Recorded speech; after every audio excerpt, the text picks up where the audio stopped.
Welcome to everybody on a beautiful spring day here at the law school.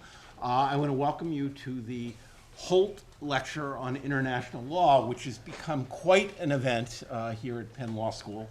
Really part of a broad program here in international. I was talking to somebody the other day who was commenting about how many different programs, how many initiatives there are in international at Penn. And of course, the Holt Lecture has been both symbolically and substantively a centerpiece in so many ways. I want to go back, it was several years ago when Lee Holt and I were talking about Penn Law School. And Lee, who was very much involved in the Institute for Law and Economics, and expanding that organization in so many ways, said that he wanted, in a sense, to be part of the next area in which Penn was going to be an absolute leader. And Lee, who was general counsel of Air Products, knew so much about internationalization. He had led a lot of their efforts globally, a company that now is more in the globe than it is in the United States. And he understood the importance of really lawyers understanding other cultures and being familiar with foreign law, as well as the aspects of the incredible growth of international organizations since then. So it was at his initiative that he was very supportive of our international efforts, and in founding this lecture, which was to bring to the law school luminaries in the field of international law. So I want to just start out by publicly thanking Lee and June, who could not be here today, Holt, for being sort of the intellectual and financial mentor of this lecture. So thank you very much.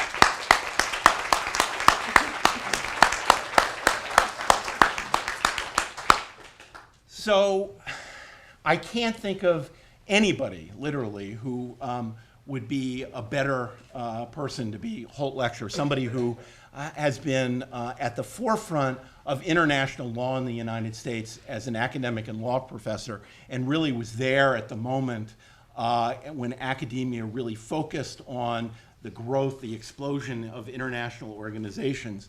Somebody as well who's been led that effort administratively as dean of the Woodrow Wilson School, and then finally moved to government and the Obama administration, become director of policy planning, and has been involved up front in the architecture of American foreign policy over the last 2 years. I could say all those things, but in fact, there's somebody who'd be in a much better position to introduce today's speaker, and that's somebody who's worked with her closely over a number of years, somebody who I believe is familiar to all of you, somebody I view as the best young international law professor in the United States, Bill Burke-White, who's just will be returning momentarily from a 2-year sojourn in the Department of State, working with today's speaker. So I want to turn it over to Professor Bill Burke-White, who's going to make the formal introductions. Bill.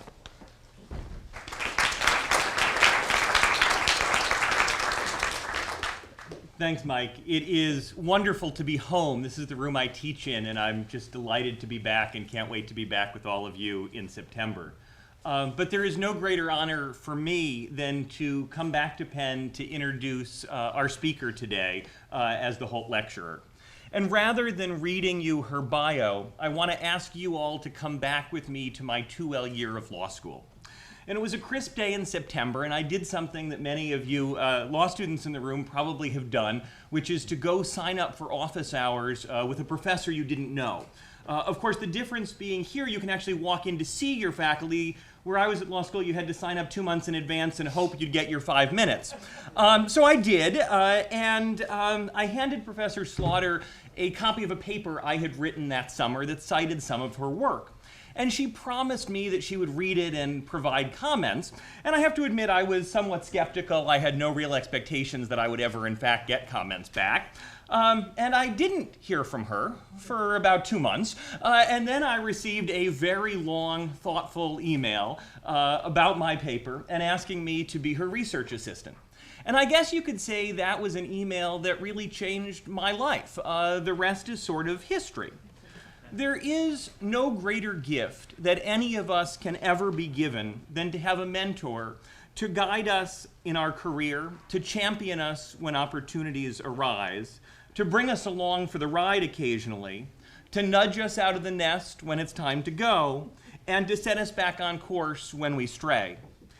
Today, I'm fortunate enough to share with you my mentor, who has done all of those things for me a time or two.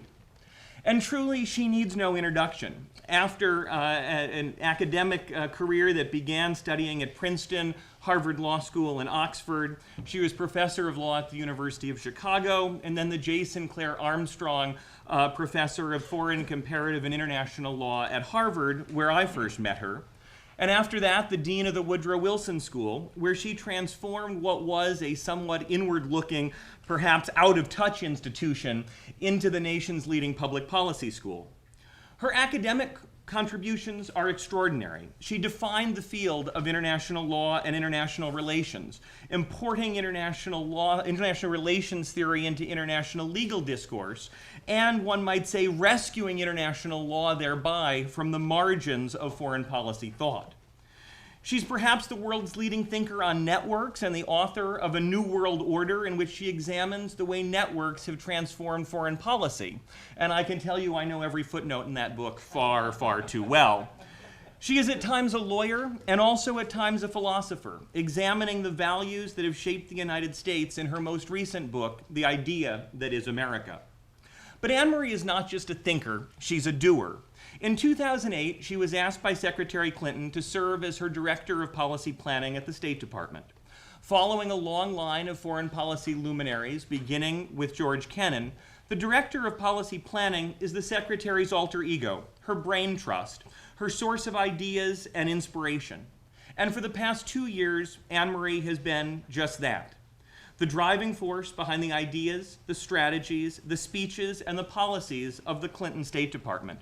She was author of the Quadrennial Development and Diplomacy Review, the Secretary's hallmark document laying out her vision of American civilian power and undertaking the reforms necessary for the Department of State to achieve that vision.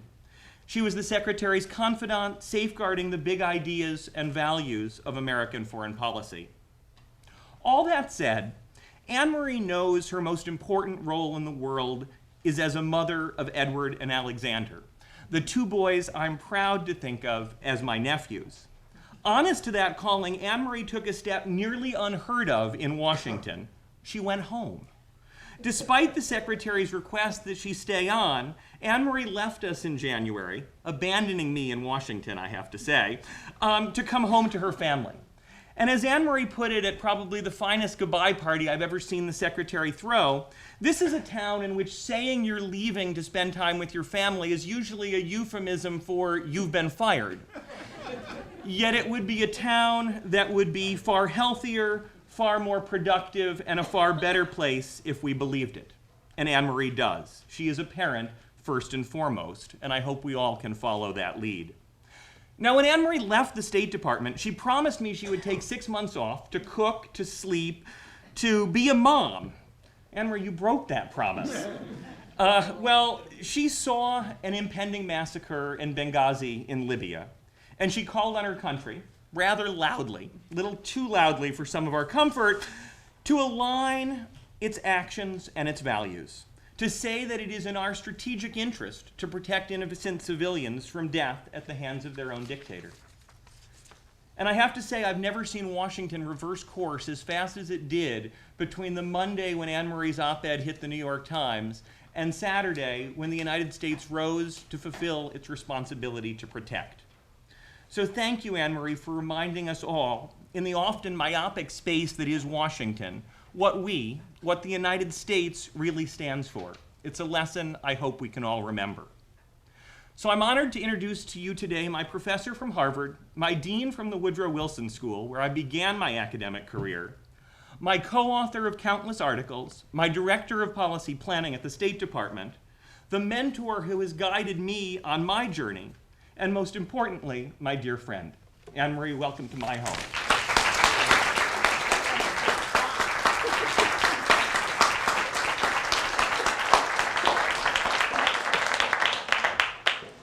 Thank you. I'm not sure I've ever had a nicer introduction, and I really think I should just sit down. It is great to be here. It's great to be here to deliver the Holt Lecture, above all because that gives me a chance to reflect on the past 2 years in the context of the bigger ideas that are our stock in trade. Many say you go to Washington and you spend down the intellectual capital you have. That's certainly true. I am now in the fortunate position of being able to rebuild and think about some of the things that we did in government in larger contexts. And this lecture is really one of the first opportunities I have to start articulating what will, I think, guide my intellectual agenda for the next couple of years. It's particularly nice to give the Holt Lecture because as I was looking over the Holt program in international trade law, I thought to myself, you're not going to hear a lot of trade law today. I'll just come right out and say that. But one of the things that program talks about is preparing students for global leadership. And that is very much at the heart of what I've been thinking about and will be writing about in a variety of different ways. Because my proposition today is that to be a global leader, and that could be in government, that could be in the civic sector, that could be in the corporate sector. As I will say at the end of my remarks, all three are essential for tackling global problems. In each of those areas, to be a global leader is a far more complex task today than it has ever been. It requires more knowledge and more understanding of more actors in an interconnected world. The central proposition of this talk is that we really are in an era in which foreign policy is changing fundamentally. Every era makes claims, and of course every era to the people in it think it's new, and we all need to be reminded by the study of history that not everything we think is new is so new. But I will submit to you that intellectually, we are really in the midst of a paradigm shift. We are moving from a world in which foreign policy, international relations, international law, the whole complex of how we study the world, is moving from a world of states, in which states are the primary and indeed really the only actors that matter, to a world in which you still have to work very intensively in government-to-government relations, but you also have to focus on societies. And I'm going to talk about the implications of that. So let me start with this admittedly stylized paradigm of state-to-state relations, which is still, I think, the principal framework through which our decision makers see and make decisions about the world. But I'm going to argue we are in the midst of fundamental change. The classic description of that world is from Arnold Wolfers, who describes a world of billiard balls. You might also say a world of chess, where each country is seen as a unitary actor, as billiard balls suggest, an opaque unitary actor. You don't look at what's happening inside a country. You just look at the country as a power. You look at the size of its territory and its army and its economy, and you look at its government. But you don't look beyond that. That is what a foreign power is. Foreign policy is then the study of how those different actors intersect, whether it's the configuration of power, the economic interactions in law, how each state is situated to others with respect to sovereignty, with respect to international institutions. But in all those areas, we fundamentally still reduce the complexities of the international system or the global system to a system of unitary actors. And when we think about making decisions with respect to those actors, we assume they are one. Indeed, I just had my class at Princeton watch 13 Days. And story of the Cuban Missile Crisis, the story for us is all about bureaucratic politics. It's all about our military, in many ways, wanting to invade or to have a strike to take out those missiles, and other members of our government insisting not. So it is a very complicated game within the government of different actors. And yet, even while our decision makers are engaged in that game, to the extent that President Kennedy is asking to speak to the commanders on the ground because he doesn't trust the chain of command, we are looking at the Soviet Union as a completely unitary actor. We are talking about the Soviet Union making this decision and that decision. Now, in the end, of course, according to one version of the Cuban Missile Crisis, we figured out that there were equal divisions in the Soviet government, that similarly there were divisions between hardliners and more moderates, quite possibly between the Soviet army and the Kremlin. And in the end, we play on those divisions and the crisis resolves. But the central point, and it's understandable because you have to make decisions in a very complicated setting, you reduce other countries to essentially the size of the power, the sources of their power, and the government. So that's the world we've been in. That's the world we're still in. Nothing that I'm going to say today suggests that world's gone away. I mean, just think about relations with Iran or relations with North Korea or relations, frankly, still with China. We still have to think about other countries in terms of government-to-government relations, ignoring everything else. It's just their government, our government, and we think about our relative power, and we think about how to make decisions, how to deter, how to anticipate what that other power is doing. So that world is still there. But we are now in a world in which societies are increasingly autonomous actors. Societies, different parts of societies, the ways government intersect with their societies. So if you think about that billiard ball, now imagine that it's become transparent, and you now see the relationship between a government and its society, and you see how that relationship drives the government's action, and you have to think about that. Even more complicated, it's no longer a glass ball. It's more like a cell. All those actors in that society are now intersecting with the actors in your society.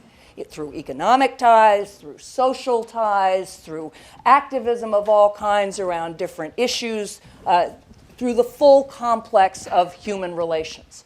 So now suddenly we're looking at other governments, but we're also having to look at societies at the same time, and the parts of those societies as actors who can shape world events. Now, the most obvious example of that are terrorists. We know that. We suddenly have people who can inflict the same kind of danger on our state that only a government could before. But if we were in Mexico, we would equally say global criminal networks are shaping what's happening in that country every bit as profoundly as global terrorist networks have shaped our foreign policy in various ways. There are also, of course, though, many positive dimensions to those interlinked societies, and one of the ones, obviously the story of what's happening in the Middle East is still being written, but I, as a deep believer in the universal values this country stands for, whenever I see people in other countries actually taking to the streets and standing up for their rights against a government that is oppressing them, I think that is at least initially a positive step. And that step has been equally inspired by networks of democratic activists working across borders through social media, but not just social media, actually physical transport as well. One of the really interesting stories of the Arab Spring is the extent to which a Serbian opposition group actually provided real techniques on how you turn a Facebook page into a protest. Those connections are ever deeper. They are the 21st century. They will just grow and increase. And we, as foreign policy thinkers, as international law professors, as students of the world and practitioners in it, have to now shift our mental model to this more complex model of diplomacy or of foreign relations that, again, has that world of government-to-government relations still there, but it also has a world of society to society and government to society. And what I want to do in the rest of this talk is talk about very concrete implications of the shift in this mental map. And we are right now in the middle of sort of having our foreign policy evolve from the traditional, which continues. Again, there are plenty of National Security Council meetings about state-to-state relations, to the new 21st century diplomacy that is much more government to society and often enabling society to society. And as Bill knows, we were in the midst of this in the State Department. It's a long-term shift. I mean, this is going to be decades long, but we are standing right in the middle of it right now. Okay, so I'm going to talk about 5 different implications. I'm going to talk about the significance of development, the focus on different segments of society, women, youth, entrepreneurs, civil society. I'm going to talk about using technology as tools of social and economic empowerment. I'm going to talk about internet freedom, because the most obvious way in which societies are connected and governments are connected to societies is the internet itself. And I'm going to talk about public-private partnerships. So I will actually conclude, perhaps appropriately for the Holt lecture, with a discussion of how corporations can increasingly play an important role in foreign policy. And I'm going to have a drink.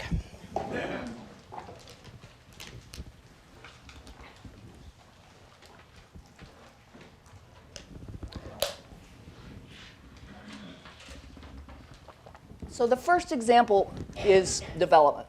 And the Obama administration, from the beginning, in President Obama's speeches and Secretary Clinton's speeches, have emphasized the 3 Ds, defense, diplomacy, and development. Even listing development as one of the pillars of our foreign policy is new. Equally important, both President Obama and Secretary Clinton have stated their intention of making development an equal civilian pillar of our foreign policy, which really means that when we think about how we conduct our foreign policy, we think about government-to-government relations, classic diplomacy, but we equally think about development, which is much more government to other governments, but governments to directly to society, and societies to societies, as I will talk about. I often used to list the 7 top threats that occupied us in government. It's not a cheerful list. It makes you wonder why anybody would be in this business if you think about your bedtime reading.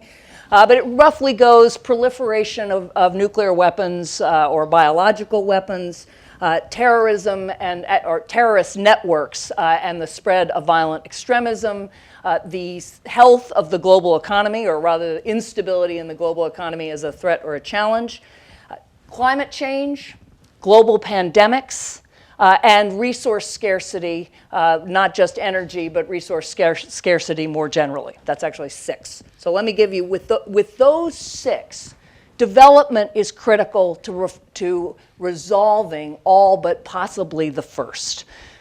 Proliferation of nuclear weapons or biological weapons, we're still mostly concerned with state proliferation. Now, part of the reason we're concerned with state proliferation is because the more states that have nuclear weapons, the more likely terrorists can get their hands on nuclear weapons. But fundamentally, that's not an issue that I would tackle in the first instance with a development agenda. Although I think as a matter of arguing against proliferation, the amount of money some of these governments are prepared to spend on developing nuclear weapons, like Pakistan, rather than developing their people is a powerful argument. But that one I'll put aside. But now look at the next 5. So terrorist networks and violent extremism. Well, development it's not a one-to-one equation. We know that people who are most likely to be terrorists are not likely to be the poorest members of their society. If anything, they are much more likely to be middle class or upper middle class and fairly educated. So it's not, as was originally proposed by a number of people in the Clinton administration and then after 9/11, that you could essentially pour money into various countries, and that would address the issues of spreading violent extremism. But what is true is that the enabling environment that allow terrorist networks to flourish is often an environment in a country that is very undeveloped, and undeveloped in ways where the government, rather than focusing on serving the needs of its people, would much prefer to point the finger at outside threats or challenges. So Pakistan's a good example, Saudi Arabia is a good example, Yemen is a good example. These are all countries that have real development issues. Saudi Arabia less so, but it's complicated in other ways. But the governments have very little interest in tackling that directly. And it is much easier at that point either to export extremism or to allow it to flourish domestically in ways that focusing on a development agenda helps to address long term. And that's indeed what we are doing in our policy toward Pakistan long term, to actually get that country to a place where it can both be stable on its own and play the role that we hope that it will play in the region. It has to focus on providing basic services to its own people. It also has to focus on taxing. It's got about a 9% tax rate.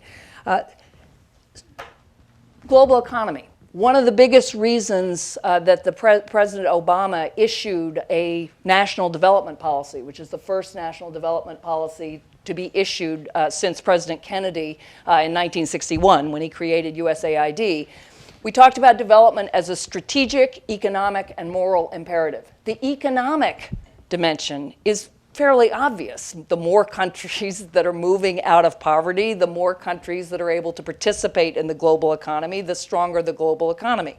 But it's more specific than that.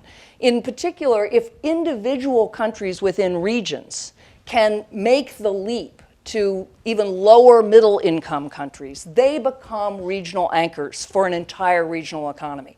That is obviously the hope for a Rwanda or a Ghana in West Africa or Central Africa. Again, in Southeast Asia, even a Bangladesh, a Vietnam, countries that are starting to take off have tremendous ripple effects in the region. Climate change, it's completely intertwined with development issues, whether that's deforestation or cookstoves, and how a tremendous amount of the carbon actually released can be connected to just basic use of very crude technologies by people in developing countries. Obviously, it's also engaged with the larger issues of development in terms of countries developing differently than the West has. Global pandemics is maybe the easiest link to make. Our health depends on the state of basic health systems in Western China, Indonesia, the Philippines. Unless you have a system that can identify either avian flu or any other kind of virus fairly quickly, take steps to quarantine it, and plug into the global health system, we all pay the price. And much of the work in global health is just that, it's development work. And finally, resource scarcity. Again, routinely, you have situations in which you have very weak governments, often, of course, connected to a resource curse, precisely the availability of resources, tremendous private exploitation of those resources in ways that are never licensed, never part of any kind of global regulatory scheme, where, again, you have to strengthen the government, you have to strengthen the basic ability to establish order and some minimum rule of law before you can actually regulate those questions. So development is central. All of those solutions are not subject to a meeting at the White House. They are longer term. They are frustrating. They're complex. We often don't know how to put an input in here and get an output that we want. And so often, again, they're ignored because it's easier to focus on the crisis today that involves another government that you can communicate with and change. But if we're thinking 5 years, 10 years, 15 years, and further, we have to be putting as much emphasis into the development side of our foreign policy as the diplomatic side. Let me then talk about what it means to see societies. Again, if you think about states as governments, as sort of these opaque billiard balls, you don't develop diplomatic strategies for different members of society because they're simply not visible to you. Mentally, they're not visible. You don't think about it. It's one of the reasons it's so striking that we rarely have focused on women. They're not half the world's population because of infanticide. They're actually substantially under what natural levels would dictate, but they're close to half the population. We just don't see them. Women's issues are peripheral to serious foreign policy. And yet, we know that in development terms, that's by far our best investment. A dollar spent on a woman reverberates through her health, her family's health, the community, livelihood. 70% of the world's small farmers, which is most of the farmers in developing countries, are women. So if we're talking about food security, we ought to be thinking about how you help women actually grow crops, get them to market, feed their families.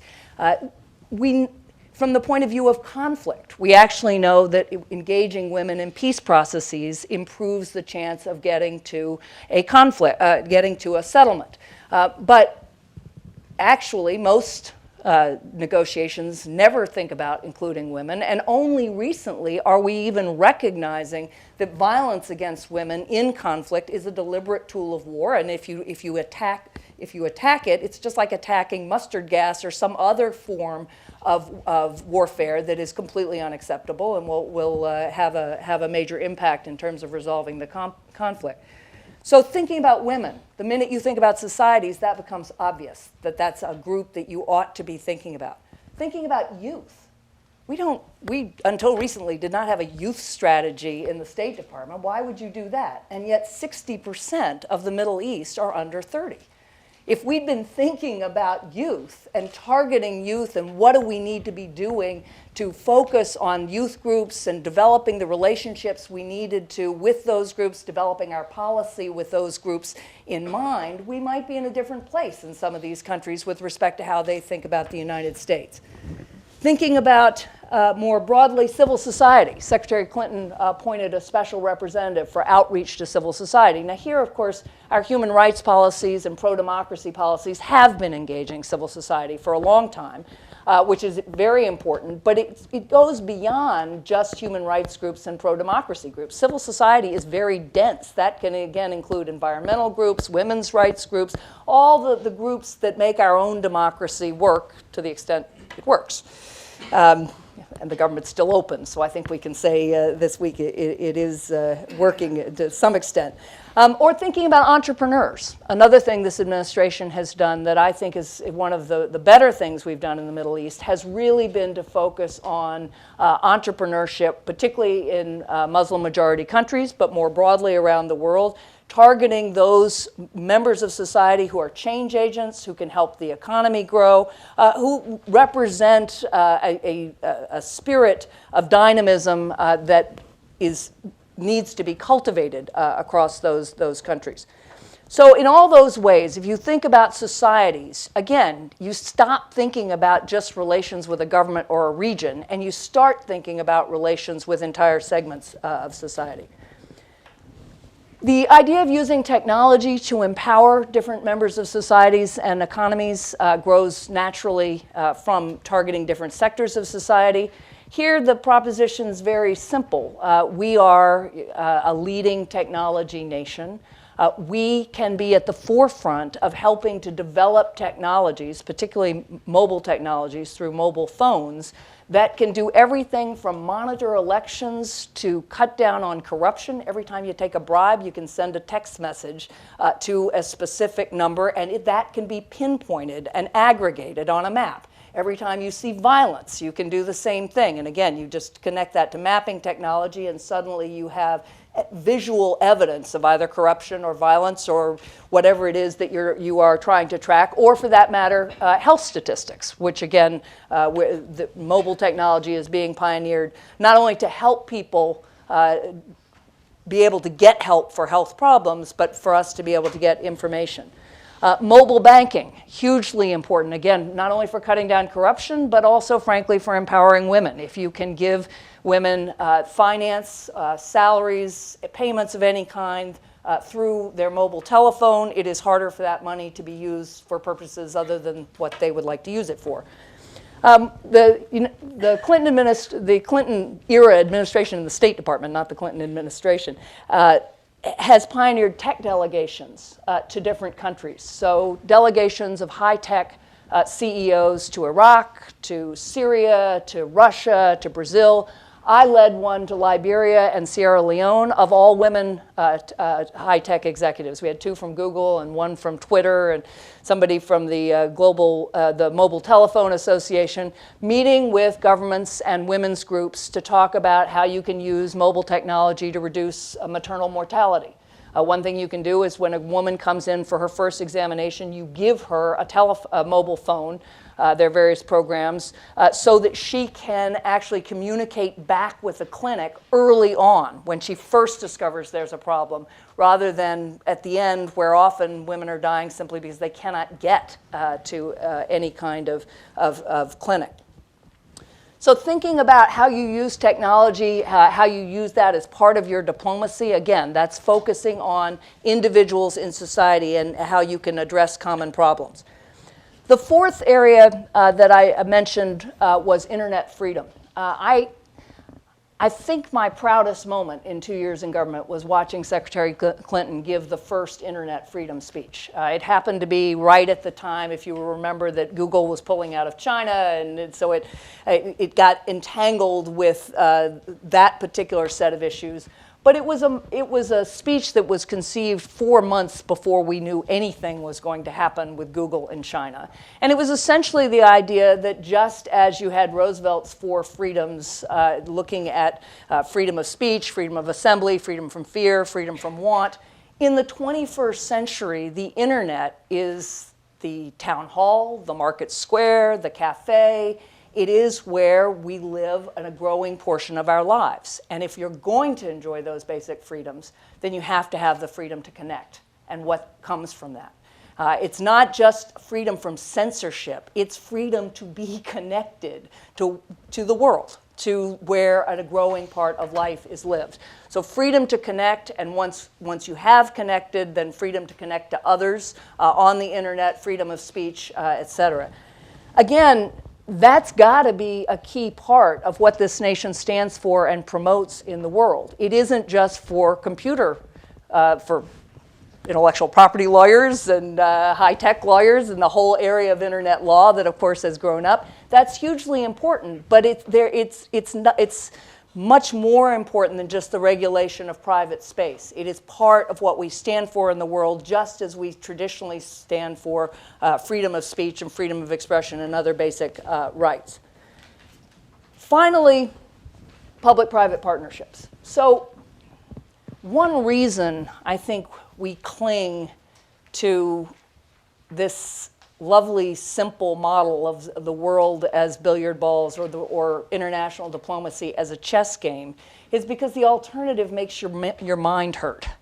You know, really trying to think about all those countries as governments and then all those actors in society and how the government relates to society and how we relate to the society and how those societies relate to each other, much more complicated model. And there's no game that can possibly capture it. Game theory doesn't work in this context.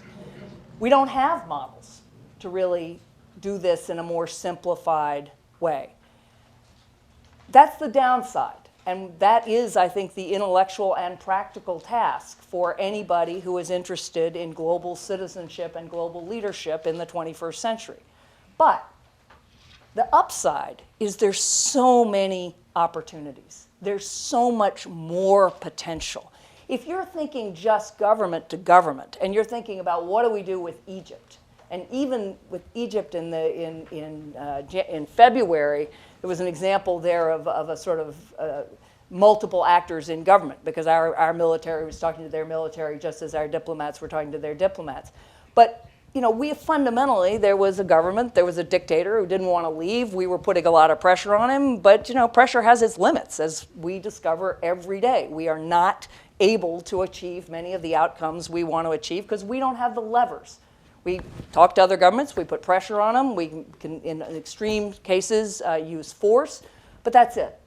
But if you're talking about society, there are countless things you can do. There are countless programs, countless economic ties, all sorts of ways that you can actually engage not only foreign societies, but your own society. So here, Secretary Clinton's model is the three-legged stool. There's government, there's civil society or the civic sector, and there's the private sector. If you think about the Clinton Global Initiative, President Clinton's Global Initiative, every September, there's the UN, that's the traditional model of politics, and then there's the Clinton Global Initiative, and there you have panels, and each panel of people stands up and commits to do something about some area of global challenge, and it involves a couple CEOs, heads of NGOs, a couple government officials, and occasionally a thinker or two from a university or from a think tank. That model offers far more resources for tackling global problems. And the best examples are in global health. We never would have made the progress we've made with respect to HIV/AIDS, even with the President's Emergency Program for AIDS Relief, even with that funding and the UN Global Fund. It took the pharmaceutical companies working with NGOs and working with foreign governments and NGOs on the ground. It takes Merck working with the Gates Foundation, working with the government of Botswana, and those alliances are replicated over and over and over again. So it's not just one public-private partnership or a couple public-private partnerships. It's a whole web of collaboration of different actors engaged in broader common purpose. You can think about that in just about any area. One that we did at the State Department is the Global Cookstoves Alliance. Now again, traditional foreign policy, cookstoves? Are you serious? We're really going to talk about cookstoves? Well, cookstoves, inefficient ones release huge amounts of carbon into the atmosphere. They're terrible for the health of the families who live in very enclosed space with cookstoves that are spewing smoke, you can imagine. And they have a major impact on the security of women, because if they're using wood and women have to collect the wood, that is exactly when they are most vulnerable to attack if they're living in conflict-ridden countries. So actually, by thinking about a more efficient cookstove and allying with corporations and foundations and other governments to develop those cookstoves and then to ensure they're adopted, you get a threefer. You do something for the global environment, you do something for global health, and you do something for the security of women and the stability of communities in many of these countries. So the upside here is that for anybody who wants to be involved as a global leader, as a global citizen, there are more opportunities than ever before. You don't have to work for the policy planning department. You don't have to work for the State Department, period. You don't have to be sort of at the very top, somebody who goes in and out of government or who is a corporate leader or a relatively small group of people that have traditionally been involved in international diplomacy. You have the option through NGOs, through the private sector, through state and local government, those are other actors I didn't talk about, to be part of networks that actually tackle these larger global problems. So, to summarize, it's an unusual moment to actually feel that you're in the midst of this messy shift, but the world essentially confirms this model every day. And again, if you look at what's happening across the Middle East and you look at the sources and you look at how we're having to address the politics in those countries, you see that a model that thinks of our government and those governments alone is totally inadequate. It's going to be a true challenge, and I hope somebody in 10 or 20 years can stand up and offer you some kind of model that at least makes it more manageable to think about a world that is also governments and societies connecting to societies. But it's going to be a lot of fun intellectually and practically to try to engage in that work and get us there. Thank you very much.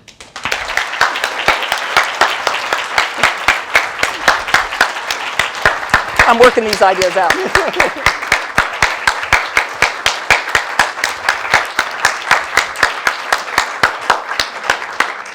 Happy to take questions.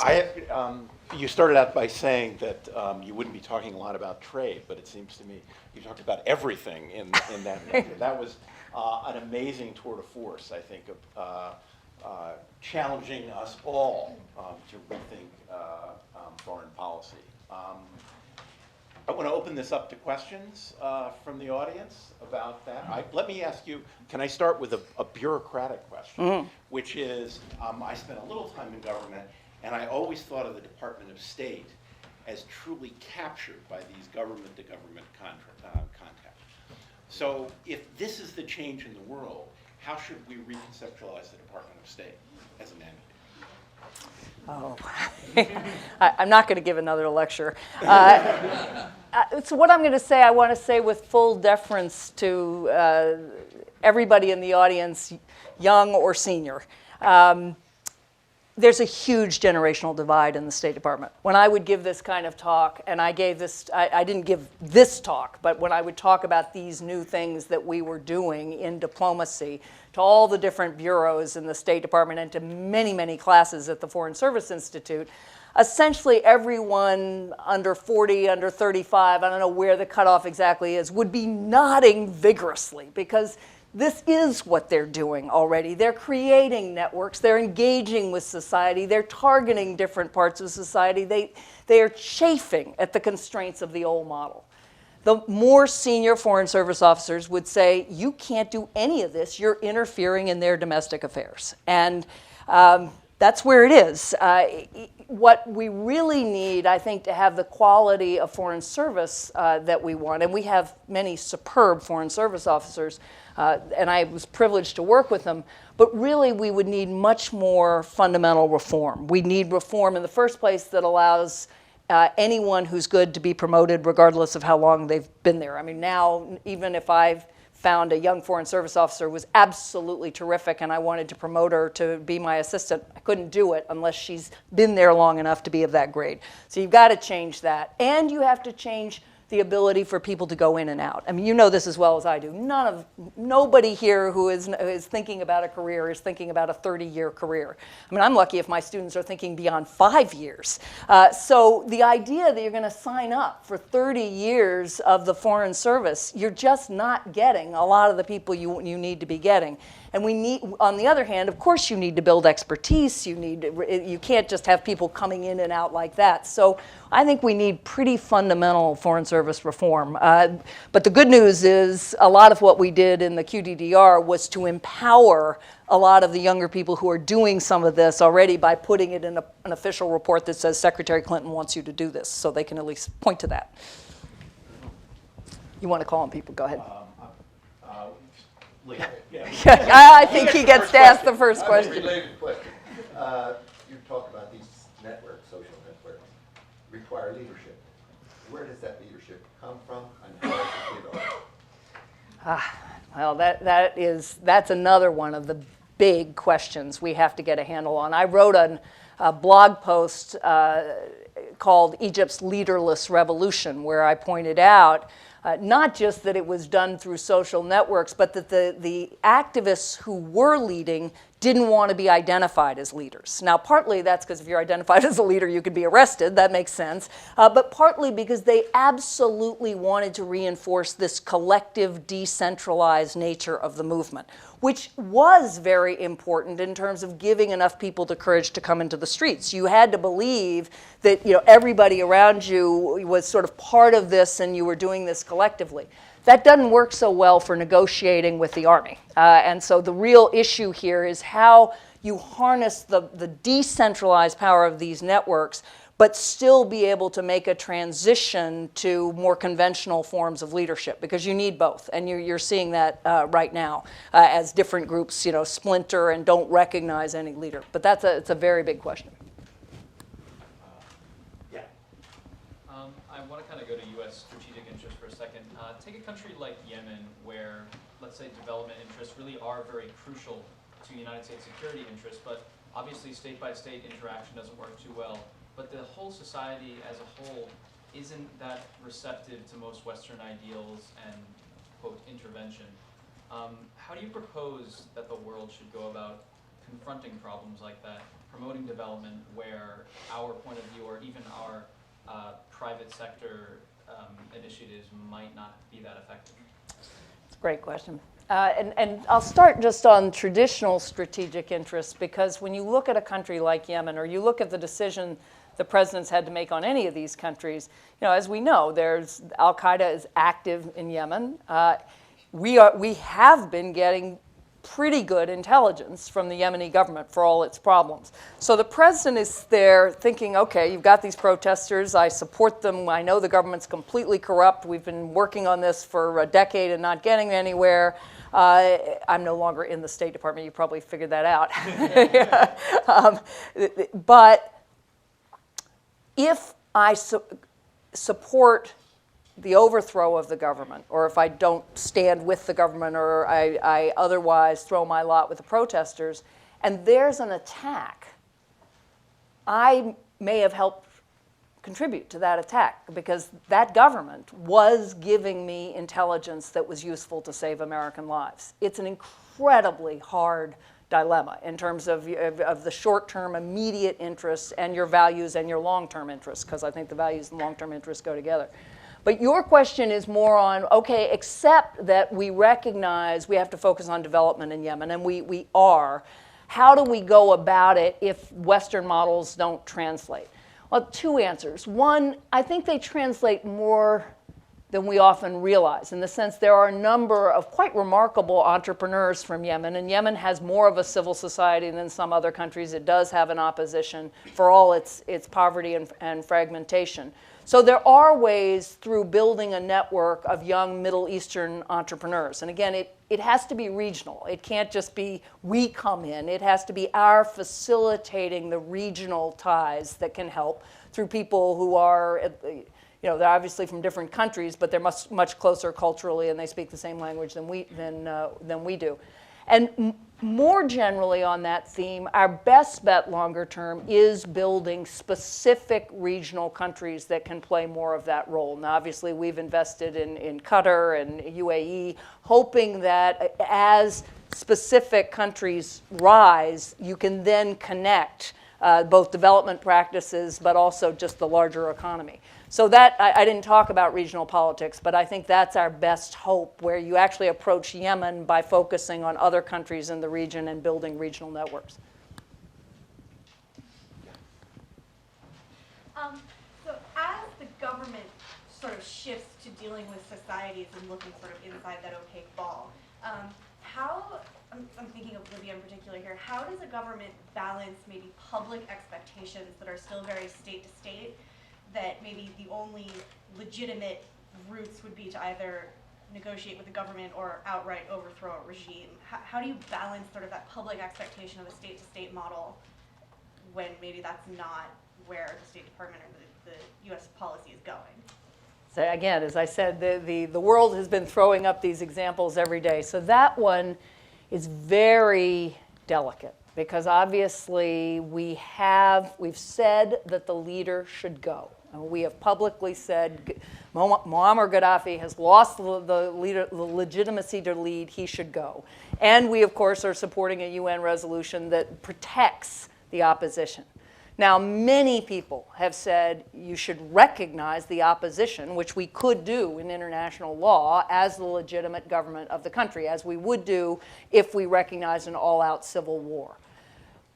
In my view, this is not based on conversations with the State Department, but in my view, We have not done that precisely because we need to maintain both channels. We have to be able to talk to the rebels, but if we can't talk to the Gaddafi government, we've just tied one hand behind our back in terms of being able to help negotiate a solution.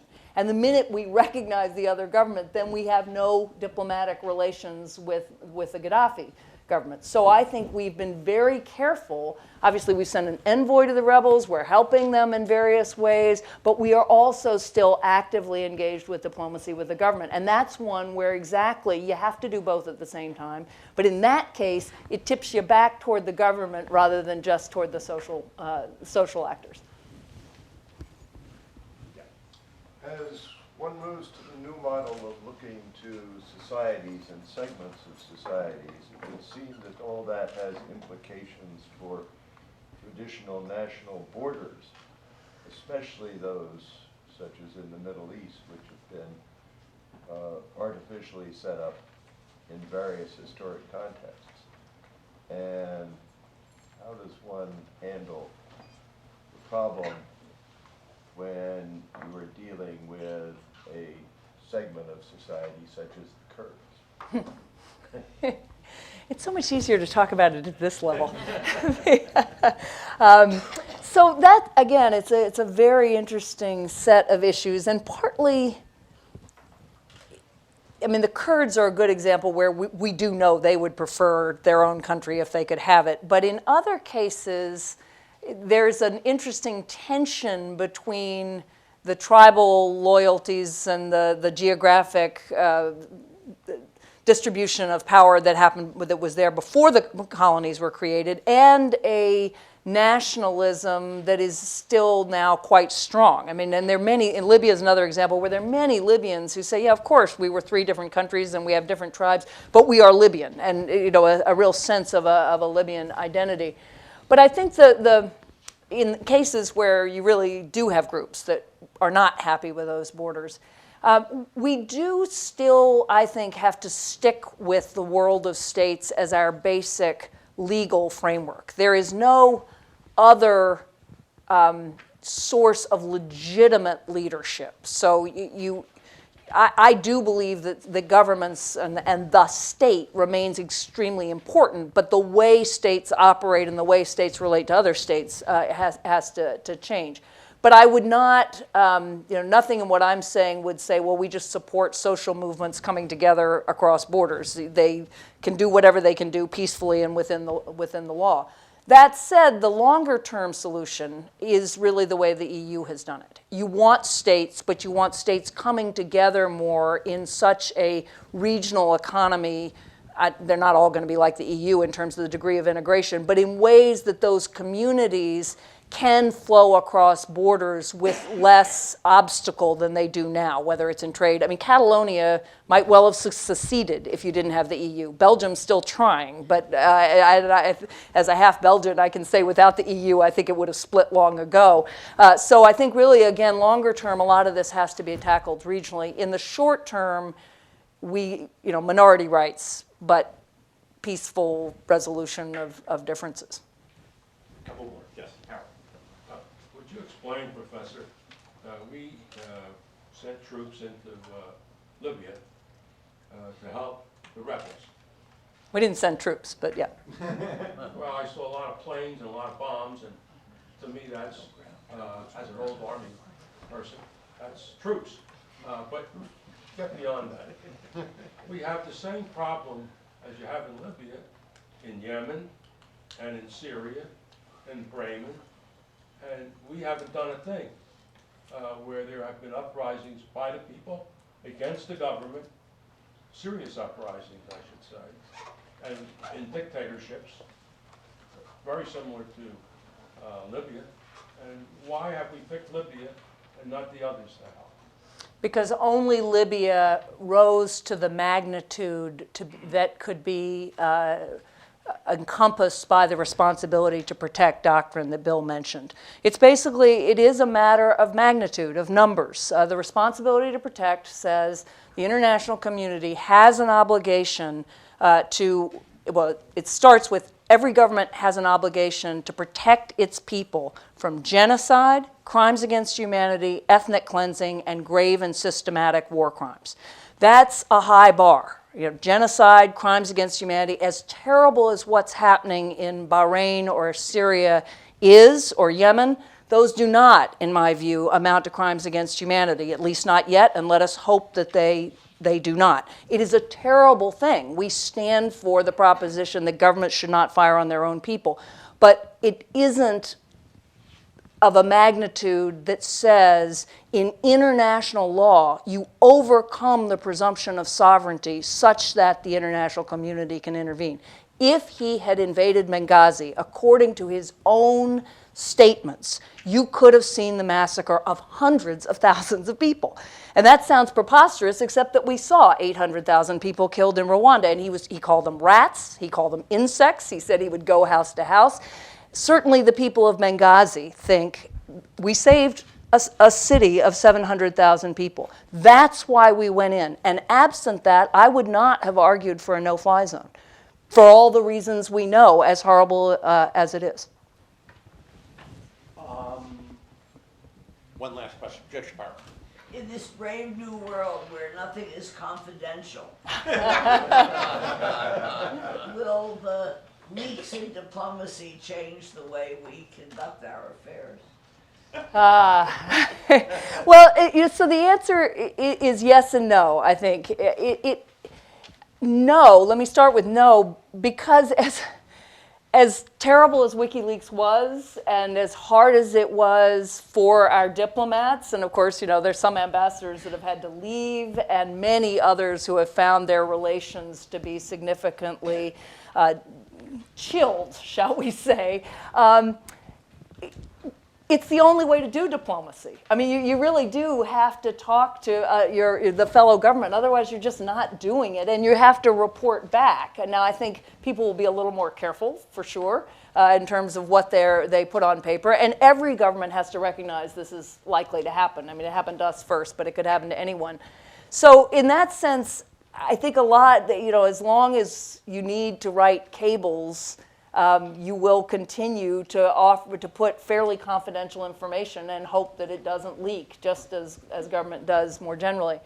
But no, because I do think that cable writing is much more the past of diplomacy than the future, which is not to say it'll stop. It obviously is still very important to get information from skilled observers and analysts.